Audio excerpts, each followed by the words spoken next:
Hi, I'm Holmes-Marler, the creator of this game, and I'm creating this video just to mainly show you how to play if you're a bit lost. It's not too complicated, but might as well do it. And just to explain some of the decisions I made while I was making this game. Okay, so I'll be playing by myself. I'm going to be playing 4 characters. So you'll see in the rulebook that you're able to play with up to 6 levels of adventurers. I recommend that you play with all 6 levels. It's quite a tricky game, especially if you play with the pre-generated characters. It's quite deadly for them, just the way I like it, just the way Tunnels and Trolls is meant to be. So, I'm playing with Scruffles, the rogue, who can cast Shake and Break, so he's quite good for dealing with traps. Level 1. Helena, also a rogue, also level 1. She can cast Poor Baby, so she's kind of the cleric of the group. Gondwa, level 2 wizard, casts Glue You and Little Feet, so he's kind of the support person. If you have a tricky fight, maybe you can bring him along. And Deltondom, and he's kind of a level 2 dwarf warrior, and he's a tank, and he's a bruiser. It's the second time I'm playing through it, so I'm sure there'll be hiccups, but that's okay. Okay, so I've got 2 piles of tiles. These are the dungeon tiles, and they're all combat side up. They all involve combats. And the other pile is of item tiles, and they're all consumable side up. So you'll notice that these actually give you a choice of which consumable to use. So once you use a consumable, you flip it over. And here, with the permanent items on the other side, it says "and." So you actually get 2 permanent items once you've used one of the consumables. And I believe that all the consumables have 1 charge, just to help keep track of that. All the illustrations are done by my 2 illustrators, Stanley Ditko. He only did a few. He was mainly the coordinator of between me and the main illustrator, which is Donald Weiss, Weis. I'm not sure how to pronounce that. I haven't been in contact with Donald myself, but he's done most of the illustrations, such as this one. You'll notice a difference in the illustrations, and it'll be pretty obvious which one Stanley has done. Okay, so the starting tile, that is, as you'll see in the rulebook, the fire elemental. The fire elemental, it's a fairly tricky fight. MR 50. It's got a special spite ability. Spite abilities, if you roll 2 dices with a 6, then it triggers the spite ability, and a monster can trigger only 1 spite ability a turn. So it's fairly tricky, but fortunately, all 4 characters, which I'm representing with these tokens, so G for Gondwa, the Elf Wizard, D for Deltondom, the Dwarven Warrior, H for Helena, the Cleric Rogue, who casts Poor Baby, and S for Scruffles, the Shake and Break Rogue. They all start on the starting tile. I'll show you that there.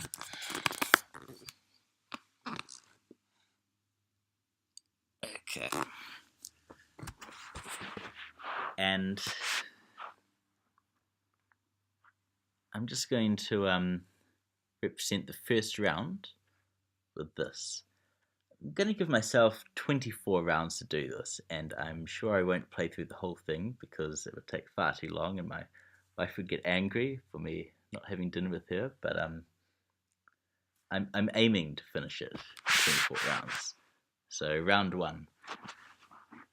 Now, it says in the rules you can play in a clockwise, each player goes clockwise. I'm actually going to change that so that each player can, just play in whatever order they want. It's up to you. So, different options you have for your one action in a round. You can reveal a tile, orthogonal to you. Orthogonal means you can't choose the diagonals. So you can choose here, or here, here, or here. Okay. Helena, she's quite weak. She can't really fight. So I'm going to get her to explore. And then hopefully a stronger character can go into one of these newly revealed tiles. Okay. Now, you can see the 2 tiles here. Okay. See the 2 tiles. The tile of items and encounters, combat encounters. So I can actually see what's coming next. I can see that a very strong monster is coming next. So that adds a bit of strategy. I'm still going to place it down by revealing that tile, just so I can get it out of the way. So I'm placing it. And I can place it anywhere orthogonal to Helena. So I'll place it there. Okay. I can't move Helena there, though. She can only take 1 action in a round. So she could have either revealed a tile or moved to an already revealed tile. So her action is revealing a tile. Okay. I don't want to move my adventurers there. That revealed combat encounter is extremely tough, and I'd want all 4 of them to be there if it's possible. I also don't want them to move there first because this game is designed so that the characters, if they survive, get stronger and stronger as the game goes on. Because whenever they defeat a combat encounter, they get one of these item tiles. Oh, can't see it. There we go. One of the item tiles. And once they use up the consumable, of course, they have 2 permanent items. And as well as that, they also get APs as normal, and as one of their actions, or as their action for a round, they can spend APs. So they can actually spend it during the game. It just slows them down. So I'm looking at that newly revealed combat tile, thinking it's really tough, and thinking that I'll return to it when I'm stronger. That all my characters are stronger. So, I think I'll get Scruffles to take his action next. And I'll get him to reveal a tile too. I'm getting him to reveal something because he's also level 1 and also kind of weak. So he's revealed a water elemental. Okay. And I'll just place that, once again, orthogonal to Scruffles. So it's right there. And what I'm starting to think is that I'm revealing tiles that are quite strong, the combat encounters. So I think with Gondwan and Daltondim, I'll get them to reveal tiles too, and that way all 4 characters will remain on the starting tile, and they can all fight the fire elemental that they started on together. Right there. and that way they'll definitely win. I won't even bother rolling for it. The price is that it's a bit slow because at the end of the round they'll only defeat one monster, one combat encounter, and only one of them will get the item. And any character on that tile can get the item. It's up to the players which one gets it. But, if you take risks and you split up your team and you tackle 2 threats at once, or even 3 or 4, then you can win the game more quickly, and ultimately you're trying to escape Danger Dungeon before the timer runs out, otherwise everyone loses. But in this case, it's better to play it safe, I think.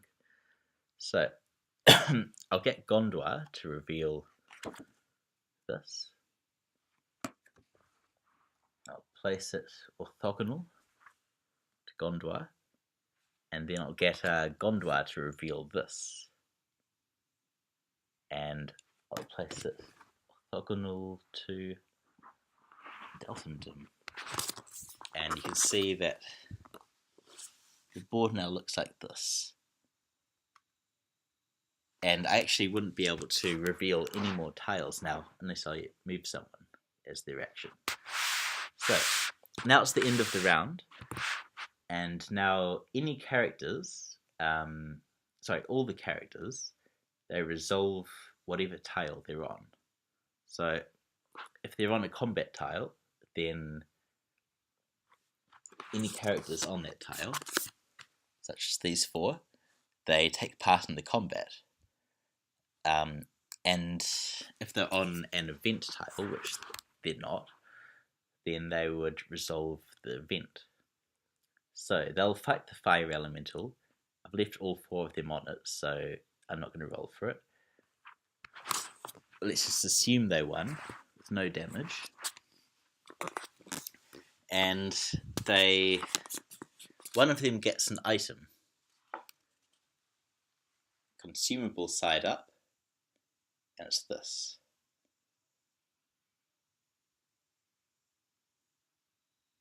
Okay, so I get to choose which player I'll give it to. I think I'll give it to Helena, because both items look quite useful for Helena. Helena's very weak, so she's the least likely to win a fight.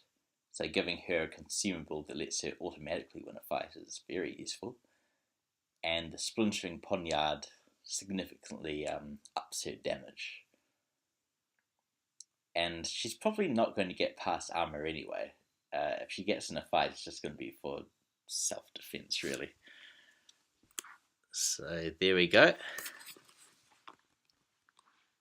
Just giving it to Helena. And once she uses that item, I'll flip the item tile over and she'll have 2 permanent items. Okay, so round 2. I'm putting the dice to 2.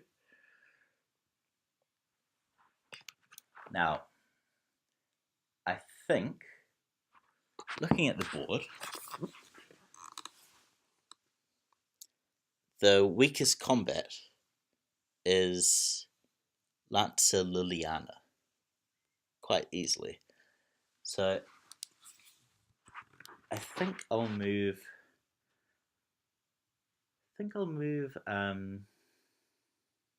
Helena there, because she can automatically win that fight. If she didn't have that consumable item she just got, she'd have no chance. But I might as well just send one adventurer there to sort it out. And I think the 3 others can handle the water elemental. Where is it? There we go.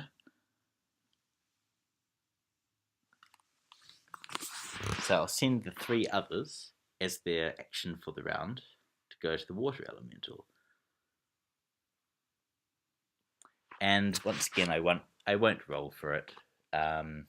It would be a lot closer than before, because the water elemental, if you attack it with a slashing or piercing weapon, you have no adds. And Dalton Dim, the guy who does all the damage, he attacks with a double-sided, battle axe. But I just want to speed things up. So, Helena, she defeats Lancer Liliana. So I flip the tile over. This is me resolving all the tiles that the characters are on. Okay, that doesn't happen yet. That happens at the end of next turn if Helena's still on it. And because Helena defeated an opponent, she gets another item tile. Consumable side up. Okay, the gnomish smoke bomb, that looks very useful for her. Because once again, she's the weakest character, and this lets her avoid combat. And although it doesn't let her win the combat, it's got a much broader, application. Okay, and the consumable tile. So she used the purple wax seal to win a combat involving humans. She didn't even have to fight. So we flip it over for her. Now she's got both of these permanent items. Okay, so her charisma will go up by 1. And, she can cast Oh Go Away. Once again, very useful. Requires 10 wizardry to use. Well, if we look at her, she has 13, so she can use it.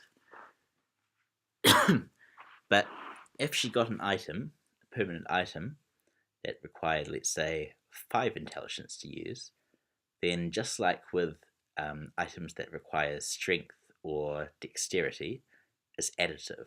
So she couldn't use both. She couldn't use an item that requires 10 wizardry and an item that requires 5 wizardry, because it adds up to 15, and she's only got 13 wizardry. But for now, we're fine. So she can now throw a smoke bomb to escape combat, and she can cast Oh Go Away as backup. It's pretty good, actually. Okay, Water Elemental. Let's assume that the 3 adventurers win. So, we flip it over. And this event is a secret tunnel. And you may travel to any other secret tunnel. That would count as your action for the turn too. There's 4 of those in the deck. Okay, and 1 character gets an item. So the item is Stick-on Rune, or Scroll of Scrying. Scroll of Scrying looks very powerful. So I think we should give that to Scruffles. He's the weakest of those 3 characters. So it's better that he explores, reveals tiles instead of actually fighting. And he's a good explorer too, because he can cast Shake and Break, and there's quite a few traps that can only be disarmed that way. So let's give it to Scruffles. Now, everyone's resolved their tiles, so it's now round 3.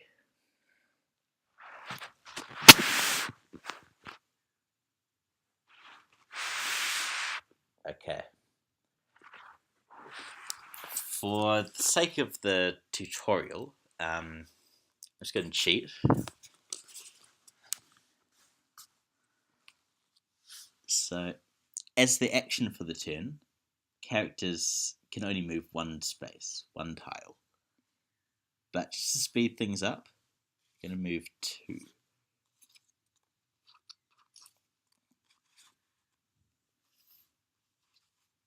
Oh, we forgot to flip this one.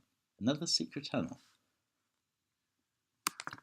Not very useful though, since they're right next to each other. Okay, so let's pretend that that we skipped around that and everyone moved here. Okay, now we're resolving the tiles that each adventurer is on at the end of the round. They're all on this. Okay, let's once again speed things up. Pretend they won. We flip it over. One of the adventurers involved in the combat gets an item tile, and that very strong monster, it revealed a cave-in. See rules for detail. Well, the rules say that you make I believe it's an intelligence or luck check equal to the number of cave-in tiles left in the deck. There's 6 cave-in tiles, so that means there's 5 left in the deck. So, we would have to make a level 5 luck or intelligence check. None of these adventurers could really do that. So that's why it's good to not tackle those really hard fights straight away. It's better to get the reveal the cave-ins and sorry, I didn't explain that well. So the level of the check you make is equal to the level of cave-in tiles left in the deck.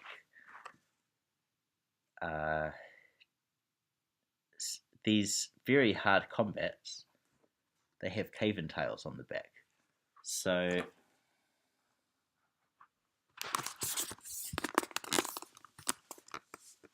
if they're in play, but they still haven't been flipped, like this.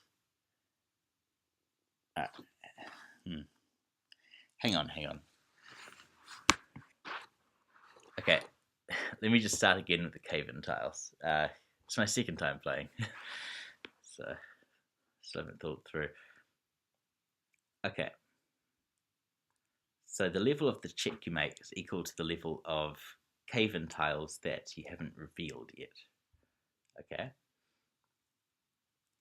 so we've revealed 1, and because there's 6 cave-in tiles, that means there's 5 left. So one of the 4 adventurers on the tile have to make a level 5 check.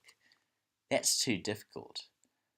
So during our next round, it would be better to just move all the characters off that, since they can't possibly make it.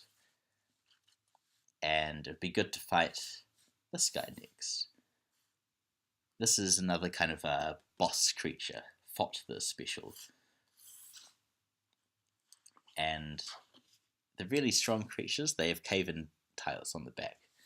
So we could defeat him later on, and that would mean we've revealed 2 cave-in tiles. And that would mean that there's 4 cave-in tiles we haven't revealed yet, and somebody would have to make a level 4 intelligence or luck check. But once again, we could just move them off during the next round, and they would not have to resolve that yet. So you kind of want to fight a few different bosses, really, and reveal a few cave-in tiles before you try to win that check. And even if you do win check,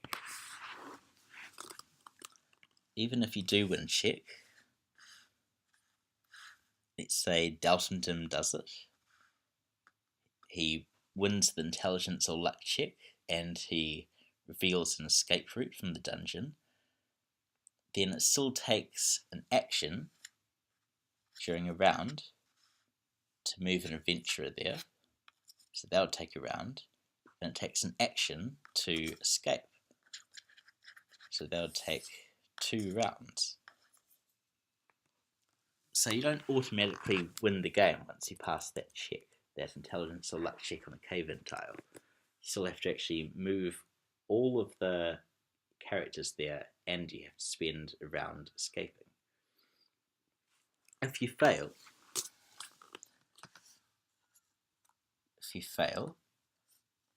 then every character on that tile takes 6 dice of damage each. And You just roll once, and that roll affects each of the characters. So you don't roll for each one. And if any characters survive, and it's quite likely they won't survive, a lot of the pre-generated characters don't have much armor, except for Deltondom. They get ejected to the tile they were previously on. So they would all go there, in this case.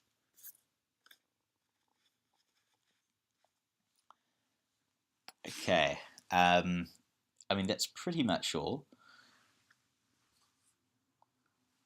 So, just have fun, and if you have any questions, send me an email. So my email is joelholmesmarler@gmail.com, JOEL HOLMESMARLER@gmail.com, and I'll tell you how to play if you have any problems. This is the first edition, so I'm going to make some changes. So if you find any typos or issues or anything like that, just let me know. And yeah, it seems to work well. It's tricky, but I'm sure you'll be fine. Good luck escaping from Danger Dungeon.